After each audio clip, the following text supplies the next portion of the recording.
salve, alunos e alunas do canal Educação.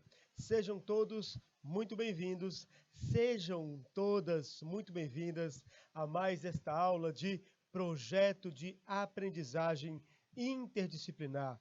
A aula magna, aula das aulas, aula Nobel de projeto de aprendizagem interdisciplinar.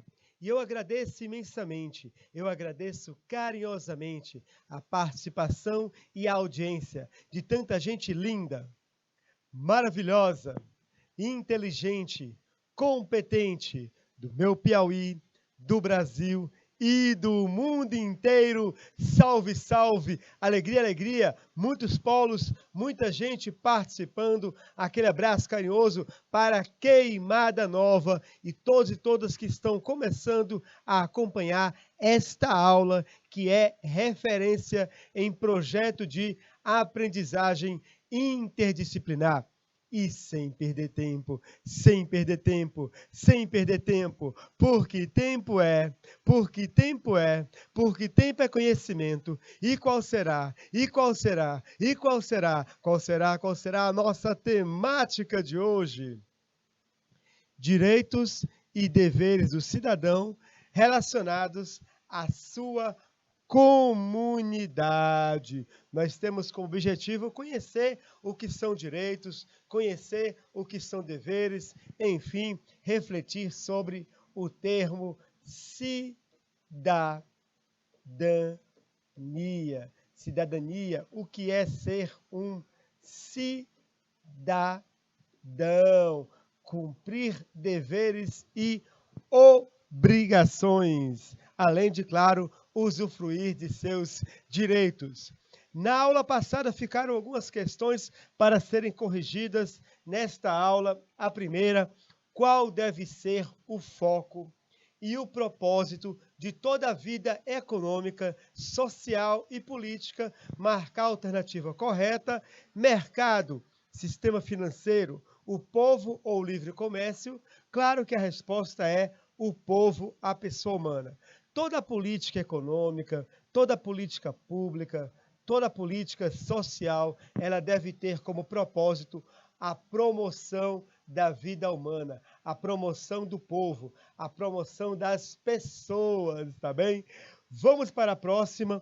Na aula passada, conversamos sobre os poderes da República, o poder executivo, o poder legislativo e o poder judiciário.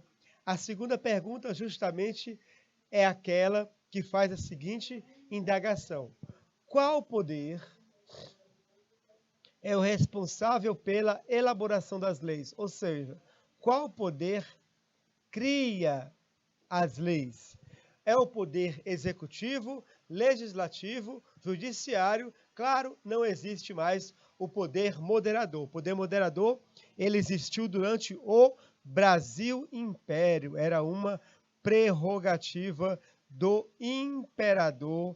Ele fazia uma espécie de moderação dos poderes da nação brasileira. Então, poder executivo, legislativo ou judiciário, qual deles cria as leis? Exatamente, é o poder legislativo. Para você que acertou, aquele 10. Com louvor. Abraço carinhoso, minha amiga Jusilene Lima. Aquele abraço. Salve, salve. Terceira questão: qual poder da República é o responsável pela execução das leis? Então, ele não cria e ele não julga as leis. Ele não cria, mas ele pode propor medidas provisórias com força de lei, mas que devem ser votadas pelo Congresso Nacional. E esse poder, ele não julga as leis, mas ele pode vetar leis que considera inconstitucionais. Mas essas duas medidas, né, essas duas características, a medida provisória e vetar leis, sempre vai ter que passar pelo crivo do Congresso, porque o Congresso é aquele que cria as leis, tá bom? Então, que poder da República é responsável apenas pela execução das leis? O próprio nome já diz, poder executivo, enquanto eu dou aquele abraço carinhoso. Salve, salve, boa tarde, Ribeira do Piauí. Para você que acertou, aquele 10 com louvor. Vamos agora para a quarta questão. Qual poder da República é responsável pelo julgamento das leis? Ou seja, esse poder, ele não cria leis. E ele também, certo? Ele não é responsável pela execução. Ele é responsável pelo julgamento das leis. No entanto, ele pode propor, ou melhor, não é nem propor, ele pode estabelecer entendimentos sobre a lei. Por exemplo, no Brasil não há uma lei específica contra a hemofobia. Na falta dessa lei, o Supremo Tribunal Federal, ele estabeleceu que a lei do racismo é válida contra atos homofóbicos, tá bom? Qual poder da República é responsável pelo julgamento das leis? Sim, claro, sem dúvida alguma, poder judiciário. Para você que acertou, aquele 10 com louvor. Maravilha, maravilha. Que coisa linda, que coisa bela. Pode comemorar e um abraço carinhoso. Minha amiga Ketli Talmas, aquele abraço carinhoso, turma. Comunidade, cidadania, sociedade e comunidade. Vamos entender esses três termos e a relação entre eles. Primeiramente, sociedade. O que é uma sociedade? A palavra sociedade faz-nos compreender o termo sócios, tá bom? Sociedade é um conjunto de seres humanos, então, é um conjunto de pessoas, como essas aqui na gravura. Elas dividem algumas características em comum. Quais são elas? Olha só, elas dividem um território, a questão espacial é muito importante para uma sociedade, dividem e compartilham regras, deveres morais e até mesmo leis, compartilham ideologias, forma de pensar, forma de ver o mundo e tradições, costumes, por exemplo, a tradição religiosa. Uma sociedade, ela tem essa característica. E outra é que eles convivem de forma organizada.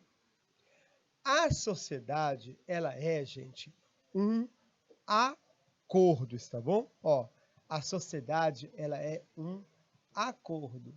As pessoas entram em acordo que elas vão dividir o mesmo território, compartilhar mesmas regras, ideologias e tradições. Serão sócios de uma mesma sociedade. A palavra sociedade, ela vem do latim societar. Olha só o que significa: associação amistosa de indivíduos que compõem o mesmo conjunto de seres. Bom, vejam bem, sociedade é um termo amplo. Por exemplo, a sociedade brasileira. A sociedade, ela é a soma das comunidades que a compõem. O que isso quer dizer, professor? Vejam bem, olha aqui esse desenho. Ó. Aqui nós temos uma sociedade. Essa sociedade é formada por pequenas comunidades, pequenos grupos sociais que nós chamamos de núcleos, como, por exemplo, a família, a vizinhança, as amizades, núcleos municipais e, por que não dizer, as instituições, como a escola, o Estado, a própria família, a igreja, grupos sociais, coletivos e assim por diante. As comunidades e os grupos menores, esses núcleos menores, elas socializam os indivíduos e os integram ao grupo maior que é a sociedade. Ou seja, o ser humano, a partir do momento em que ele nasce, ele vai sendo socializado por meio de grupos menores. Qual é o primeiro grupo social do ser humano? É a sua família. Então, a família, ela vai iniciar o processo de socialização da pessoa humana. Porém, a família, ela tem uma abrangência limitada. Ela só vai até aqui. Ela socializa você com seus irmãos, socializa você com seus pais, com seus avós, com os amigos dos seus pais. Então, a abrangência é muito curta. Para a pessoa avançar na socialização, ela precisa integrar grupos maiores. Então, por exemplo, o que era somente a família, agora vai ser a família e a escola. A escola vai ampliar a minha integração na sociedade. Eu vou descobrir, por exemplo, indo à escola, que tem uma pessoa que mora no outro lado da cidade que está na mesma classe que eu. Então, eu já conheço uma pessoa que mora no outro bairro, conheço uma pessoa que mora do outro lado da cidade e assim por diante. Percebe então, querido aluno, percebe então, querida aluna, que a socialização ela acontece por esses grupos menores que nós participamos. Esses grupos menores, eles vão nos ensinar a viver em sociedade, que é o grupo maior. Por falar em comunidade, precisamos falar nas suas características. Afinal, é na comunidade que nós temos... É na comunidade onde se encontram os nossos processos de socialização. Francinópolis do Piauí, Parnaíba do Piauí, Queimada Nova, Ribeira do Piauí. Turma, uma comunidade ela é composta por relações. Relações de afeto, pessoas que querem estar próximas umas das outras, se sentem bem próximas umas das outras. Relações de reciprocidade, eu me importo com aquele com quem eu estou convivendo. Relações de proximidade, eu estou próximo, sou próximo a você, eu me importo com você, além, claro, dos interesses comuns. As pessoas se reúnem em comunidades por interesses comuns e há uma continuidade no tempo, ou seja, a pessoa convive em comunidade por um determinado período, depois outras pessoas convivem com ela em outros espaços e assim por diante, tá bom? Turma, dito isso, vamos lá, entender mais uma vez para podermos avançar. Nós temos o grupo maior, que é a sociedade. A sociedade é formada por grupos menores, que são as comunidades. As comunidades são compostas por pessoas que estabelecem relações de afeto, reciprocidade, proximidade, interesses comuns, continuidade do tempo. Então fica fácil, ou melhor, fica mais claro, entendermos as diferenças entre sociedade e comunidade. Ó, a comunidade, ela tem como pilares características comuns. Como foi dito aqui nesse slide anterior, olha, pessoas que têm interesses comuns, pessoas que são próximas, que se importam umas com as outras e se sentem bem umas com as outras. E além disso, certo? Tem a questão espacial, dividem o mesmo território, a espacialidade, a definição do território da comunidade é importante para a vida em comunidade. Tem também questões de ordem consanguíneas, pode ser também culturais, uma comunidade religiosa. A integração comunitária, ela é afetiva. Aí vai mais uma vez, olha só, presta bem atenção agora nesse detalhe que eu vou colocar agora. A sociedade é um acordo. Nós entramos em acordo e é importante nós entendermos esse termo acordo para entendermos o que é cidadania e para entendermos direitos e deveres. A sociedade é um acordo. A comunidade é afeto. A comunidade é identidade. Eu posso pertencer a uma sociedade brasileira, mas em termos de comunidade, eu me sentir muito mais um piauiense, muito mais um parnaíbense, muito mais um nordestino. O afeto, ele diz mais para mim, me identifica mais do que o acordo que é viver em sociedade. Francinópolis, Parnaíba, Queimada Nova, Ribeiro do Piauí e Quetilitaumas, aquele abraço. Na sociedade, por ser um acordo, a integração ela é mais impessoal, racional e instrumental. O que isso quer dizer? Nós vivemos em sociedade por meio de um acordo. Eu, refletindo, usando uma reflexão racional, eu chego à conclusão que é muito melhor viver em sociedade. Há mais ganhos do que perdas. E instrumentalidade. O Estado, a própria sociedade, ela vai usar alguns instrumentos que vão me permitir estar integrado na sociedade. Por exemplo, as leis. Se eu obedeço às leis, eu estou integrado à sociedade. Se eu não obedeço às leis, eu estou desintegrado, eu estou na marginalidade, estou à mercê de ser, por exemplo, punido pelo Estado, punido pela sociedade. Seguindo adiante, olha só, vem comigo. Vamos agora entender o conceito de cidadania, levando em conta a autonomia, a heteronomia, direitos e deveres. Agora presta bem atenção. Veja bem. O ser humano, ele não foi criado para viver sozinho. O ser humano não está aqui nesse planeta para viver isolado. Ele deve viver em sociedade. Ele deve viver em comunidade, com outras pessoas, com os outros. O ser humano, a espécie humana, ela se sobressaiu diante das demais espécies nesse planeta porque ela soube, certo, se tornar mais forte, atuando em coletividade. Turma, viver juntos não é fácil. Tomemos, por exemplo, o exemplo do próprio país, do Brasil.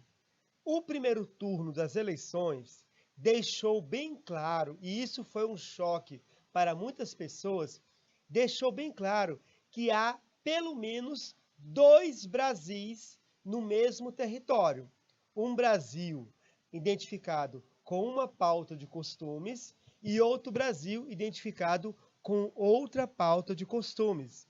2 Brasis que pensam praticamente completamente diferentes uns dos outros. E isso foi um choque por quê? Porque havia uma esperança nos brasileiros, até poucas semanas atrás, que nós éramos um país integrado, que nós éramos um país unido, que nós tínhamos uma identidade. E isso caiu por terra. O Brasil é um país extremamente dividido. Professor, isso é um problema? Na aula passada, nós vimos que não é exatamente um problema, porque para a democracia, o conflito é saudável.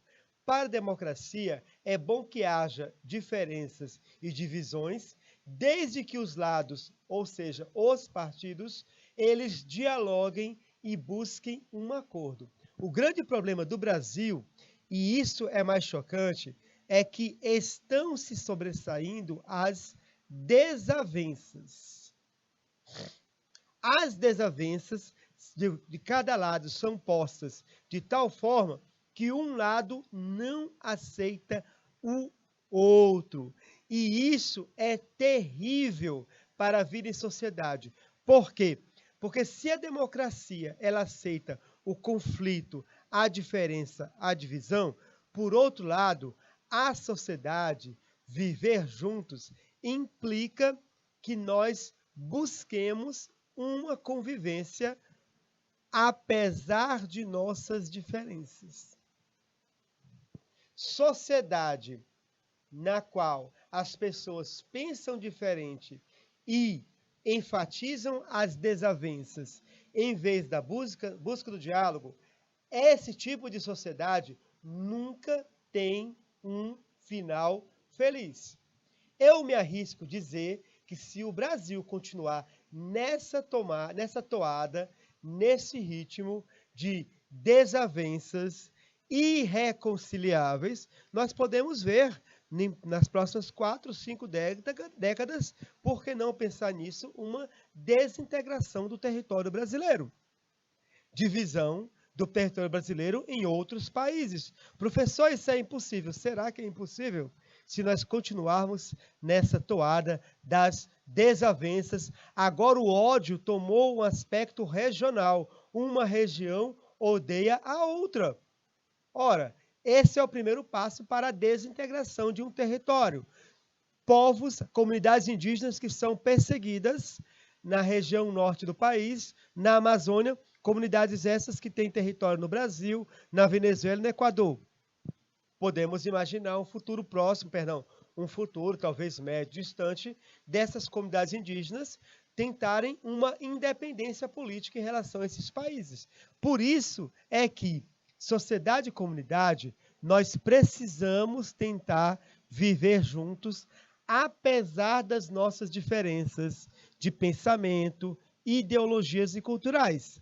Se queremos que a sociedade brasileira continue, as comunidades precisam superar as suas desavenças. Olhem o exemplo da Inglaterra. A Inglaterra tem um chefe de governo, a rainha, ela é cristã, o primeiro-ministro, provavelmente, se não me engano, é um primeiro-ministro, certo, ligado ao cristianismo também, mas de outra corrente do cristianismo. Temos também representantes do islamismo no governo e não há uma briga, uma guerra religiosa naquele país. Eles estão buscando se entender, visando, certo, o melhor para o país. Por isso, precisamos somar esforços e convivermos em harmonia, em paz, respeitando as diferenças, respeitando os limites e reconhecendo bons exemplos, em vez de enfatizarmos as diferenças. Exatamente, Kathleen Thalma. Sim, essa é a nossa saída enquanto sociedade, tá? Um primeiro entendimento que precisamos possuir acerca dessa vida em sociedade é o conhecimento de que nós não temos autonomia plena.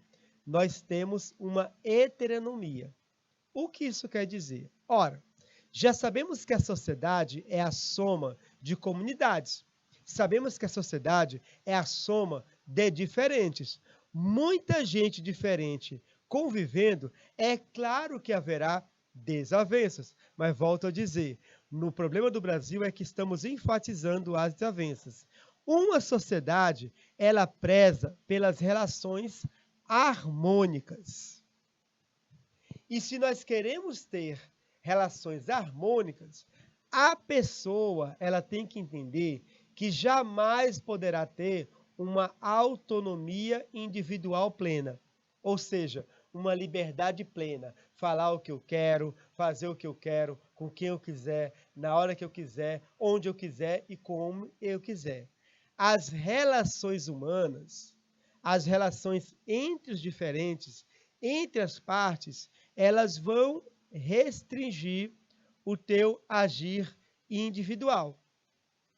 Daí vem o termo heteronomia, do grego hétero, outro, nomia lei.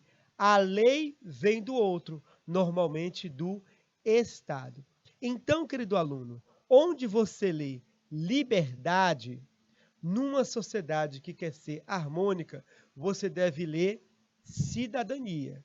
E cidadania são os direitos e os deveres de cada cidadão. Cidadania são os direitos e os deveres de cada cidadão. O cidadão, ele não faz tudo o que ele quer na hora em que quer. Ele precisa entender que ele tem direitos, benefícios, mas que ele também tem alguns deveres. O grande problema também do Brasil é que nós estamos enfatizando os direitos, e isso é positivo, mas nós estamos negligenciando os nossos deveres.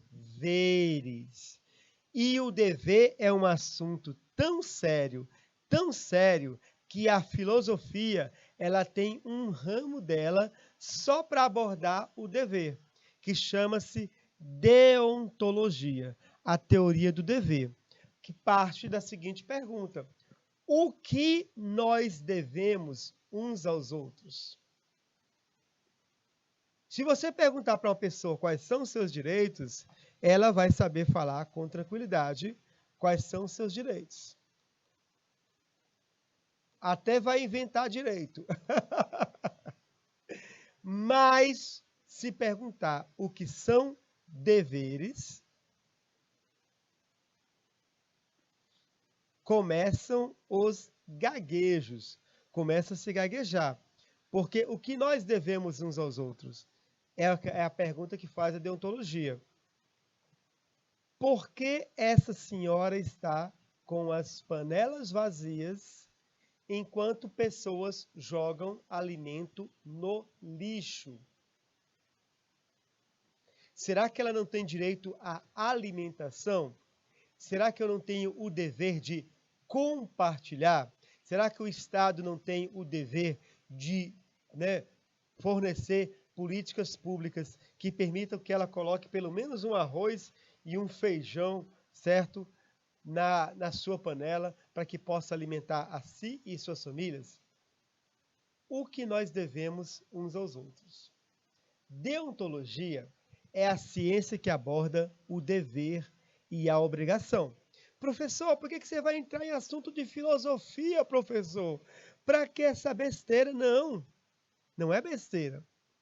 Olha só aqui o raciocínio para você entender porque estou falando de deontologia.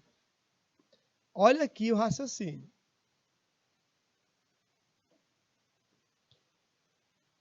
Cidadania.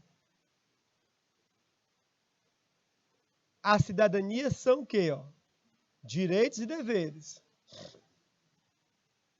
Deveres e direitos.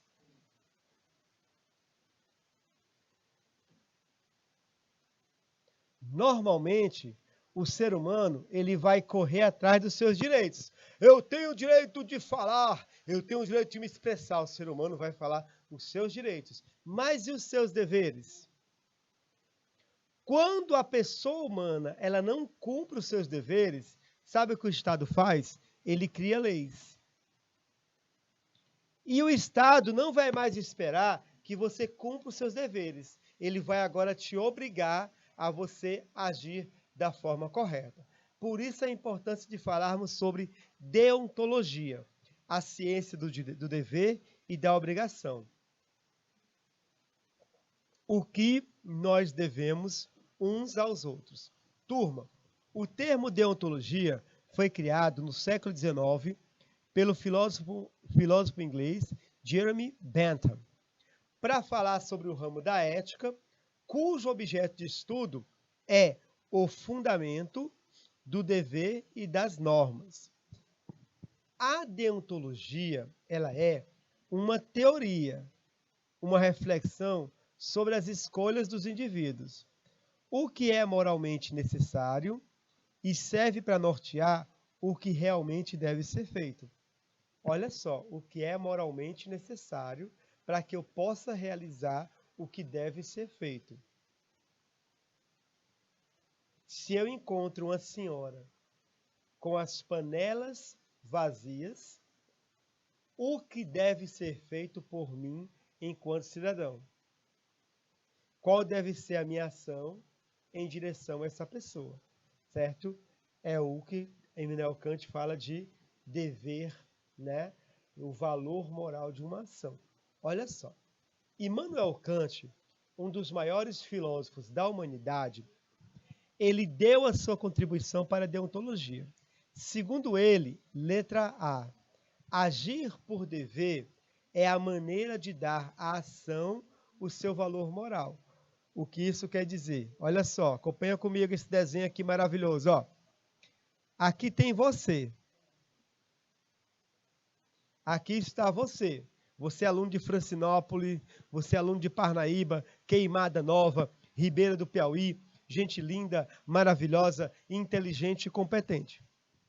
Aqui tem uma senhora que está carregando sacolas de compra.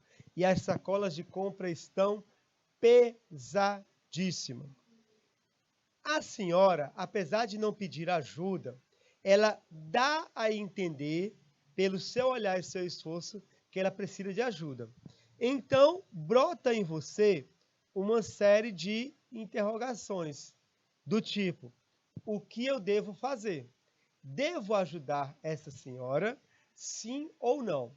O que é que Kant fala? Kant fala que se você for ajudar essa senhora, porque sentiu que é o seu dever ajudar essa senhora idosa com a sacola de compras, você deu à sua ação um valor moral, porque a sua ação ela foi precedida, né, de uma livre vontade. Você espontaneamente, você livremente quis ajudar essa senhora carregando as suas compras.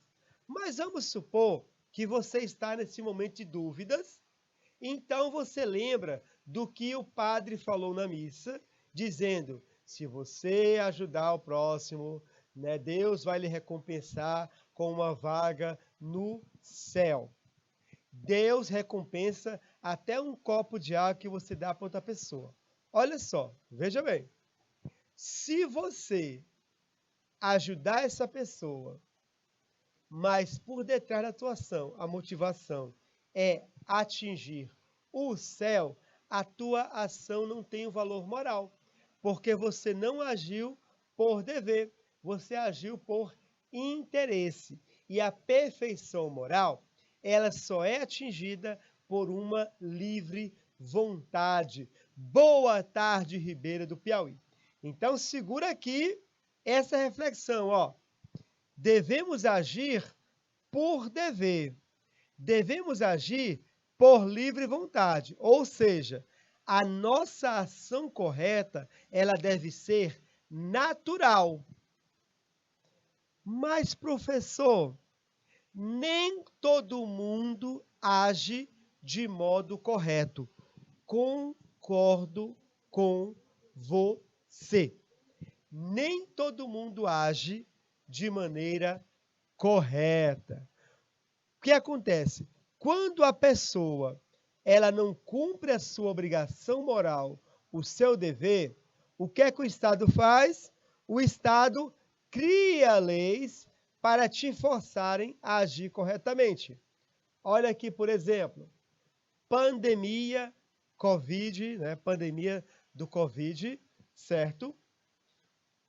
Os cientistas, diante daquele nosso impacto inicial de não termos vacinas, remédios, cura para a Covid no início da pandemia, os cientistas nos recomendaram lockdown e nos recomendaram também que usássemos máscaras.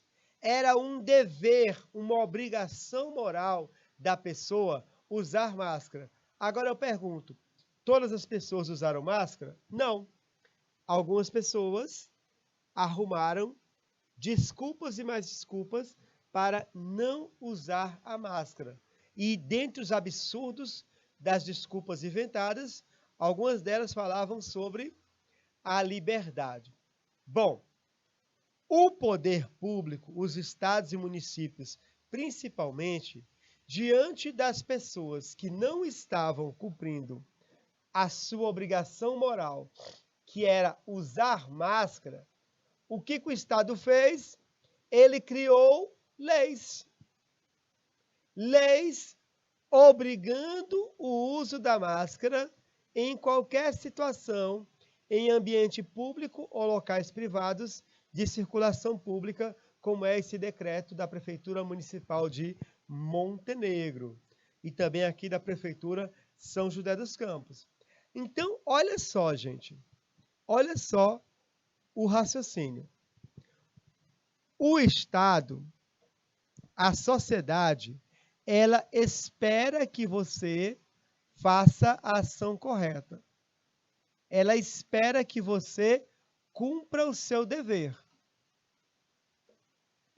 Quando ela percebe que você não cumpre o seu dever, aí ela cria uma lei.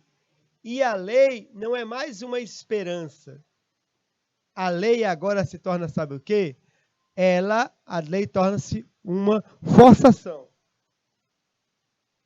A lei agora torna-se uma obrigação. O Estado vai te obrigar a agir corretamente. O que era a esperança no dever moral torna-se uma obrigação, uma coação. Já que você não quer fazer o que é correto, nós vamos forçá-lo a agir corretamente, tá bom? Então, a lei é um documento que veicula normas jurídicas. Norma jurídica é um imperativo. O que é o imperativo? Imperativo, né? Na língua portuguesa, verbo imperativo, manda tu, faça você. Ou seja, o imperativo, ele manda. Ele não pede, ele manda. Manda o quê? Ele manda que você adote uma conduta, um comportamento. E ele não manda de modo suave. A lei, ela coage, ela obriga as pessoas a se comportarem da forma como elas deveriam se comportar. E se a pessoa não seguir a lei, professor? Punição. Vigiar e punir. O Estado vigia e pune. Se a pessoa não quer fazer a sua obrigação moral, não quer cumprir o seu dever, se a pessoa não quer obedecer à lei, muito bem, Ketli Talmas, entra a mão da justiça. Vai lhe punir. Quem não cumpre lei, pratica um crime. Quem pratica um crime vai receber, não é, alguma punição, tá bom? Então, percebem bem, tá? A vida em sociedade, ela implica em que nós possamos agir, cumprir nossos deveres. Como o Estado sabe que as pessoas não vão cumprir os deveres, ele cria leis. Por que o Brasil tem muita lei, professor? É algo característico da nossa cultura. Provavelmente o brasileiro só faz algo se virar lei. Simples assim. Professor, bom é a Inglaterra que tem poucas leis. Eu não conheço a legislação da Inglaterra, mas se você conhece a ponto de dizer que lá tem poucas leis, provavelmente é porque lá as pessoas agem por dever. Eu já escutei quando era jovem as pessoas falarem que na Inglaterra a Constituição era histórica, as pessoas conheciam os artigos sem precisar que eles fossem escritos. Eu já escutava isso quando jovem, não sei até onde é a veracidade dessa informação. Mas se algum país tem menos leis que o Brasil, é porque não precisa de tanta lei. E o Brasil precisa de muitas leis para as pessoas agirem corretamente. Você está num restaurante e você está num ambiente fechado. Ora, a lógica, o bom senso diz que num ambiente fechado ninguém deveria fumar, porque a fumaça incomoda os demais clientes. O que acontece no Brasil? O brasileiro fuma em ambientes fechados.